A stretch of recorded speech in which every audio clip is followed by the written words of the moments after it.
Today's event is definitely at the burger and chips end of motorsport. You might say it's more hot dog than hot rod.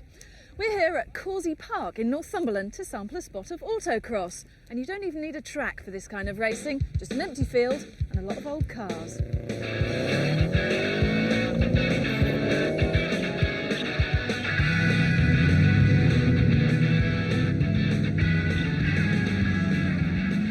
Autocross, basically, to put it in layman's terms, is car racing on grass. There are 4 cars on the track at any one time, but they're racing against the clock. Well, it started just after the war when I believe some enthusiasts were looking for a low-cost motorsport, and they used to use old airfields after the war, and it just gradually progressed from there. And as you can see today, we're using a grass field, but we can use farmers' fields, we use stubble, you know, after the harvest and things like that. Welcome you to this, the first Yellow Brick Road Autocross and the first round of the Newton Park Motors Annex Autocross Championship. Don't forget, tongue-in-cheek, this is a non-contact sport. This is a non-contact sport. What are you looking for specifically on the car? Basic things we're looking for. Is the car safe, basically? Are the wheels attached to the frame? They're not going to fall off. It doesn't actually need a roll cage in it for this sport, but things like windows, is it going to crack, is it going to spear and shatter and spear the guy? It's very much grassroots motorsport. I mean, it's not high speed, it's relatively low.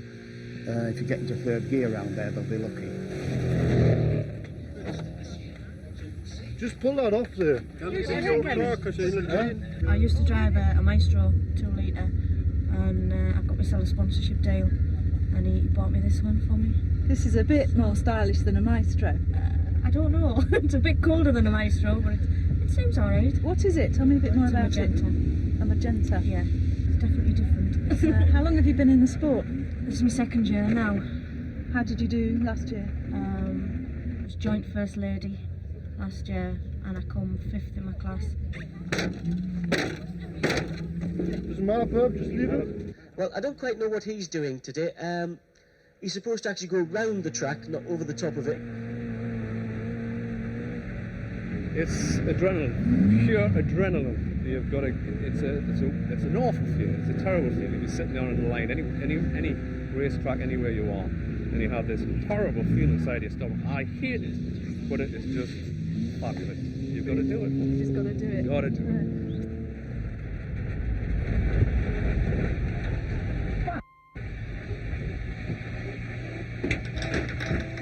If you think you know what this noise is, you could walk away with a mug or something, or pens or whatever you want. We've got to correctly identify the noise. What is it? Come on! Huh? What was it? I think it's pump oil pressure just went hellish up. Doing rather. Pressure went and started making funny noises. So I thought it's time to stop. A what? A traction machine? No.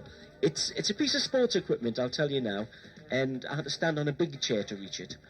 Peter, it's for sale, but if I wanted to buy it, who pays who? You pay me. What's it going for?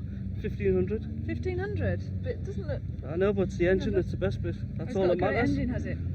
Doesn't matter, it looks like it's what it goes like. All right. You'll not be disappointed. It's all point and squirt. What you've got to do, no, it's a term where you actually just have to get it in the right angle for the corner. Take the corner as gently as you can, and then go as quickly as you can to the next corner.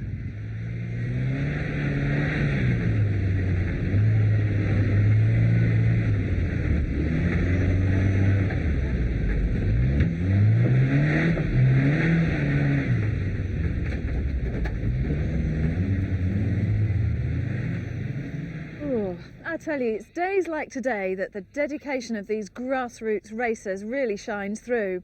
And if you're one of those couch potatoes that thinks that sitting at home in a nice warm living room watching Formula 1 on the telly is enjoying motorsport, then you haven't lived.